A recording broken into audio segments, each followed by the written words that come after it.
911. I just heard a woman screaming, "No, don't stop," and she's just screaming at the top of her lungs.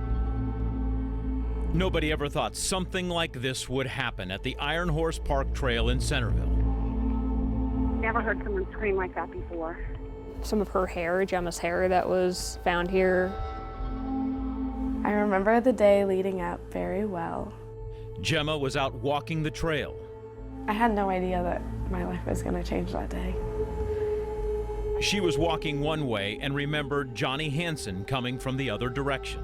So that day I was on my phone, I had my earbuds in. She said she looked up at him but never gave it a second thought. Never saw the rubber mallet he was holding. Later, Hansen told police that was when he turned around and started following her. I know that there was one point that I was just like being goofy and I saw a flower and I like took a picture with the flower.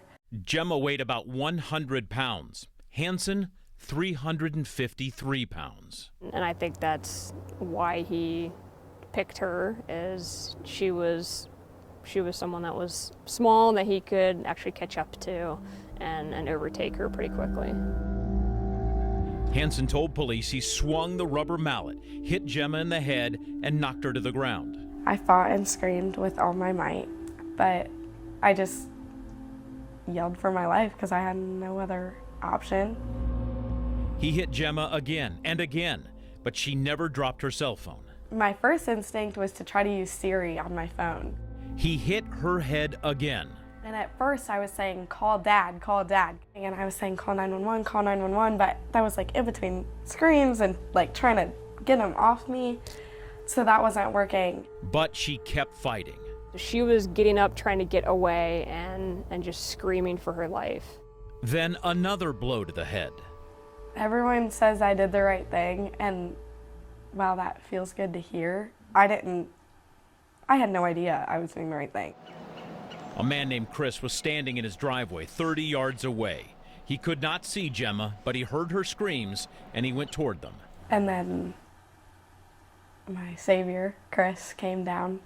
Gemma told investigators. He was my angel, and to this day, I believe he saved my life.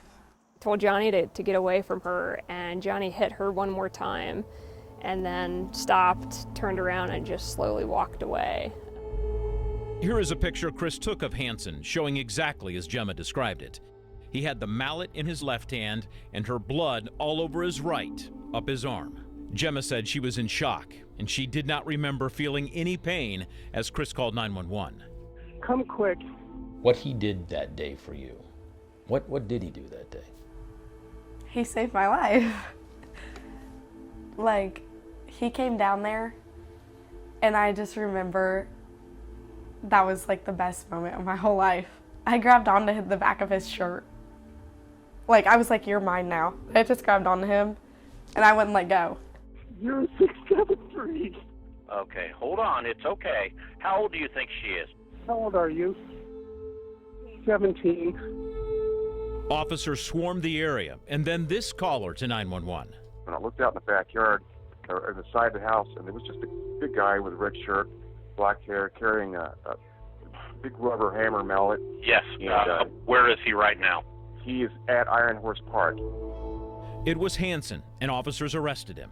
How does one human being walk up unprovoked for what I would say no good reason and strike another person the way he did? Detective Gershbacher will never forget what that day did to her personally and professionally. When you got to the hospital and you saw Gemma, explain to me what went through your mind. I mean, she was covered in blood. She looked like she had just been through a war, almost something like out of a movie. I received stitches in my head, 90 in total, to close 11 major head lacerations. When investigators questioned Hansen at a different hospital, they took evidence photos. Gemma's blood was still on his nails and under his cuticles. They asked, why did he attack Gemma? He wanted someone else to feel the pain that he was feeling. Hansen said that pain he felt was from the way others had treated him the last several years, and he told investigators He would have kept hitting her had a person not showed up. Had he not come, he could have killed the victim. I go back to my earlier statement.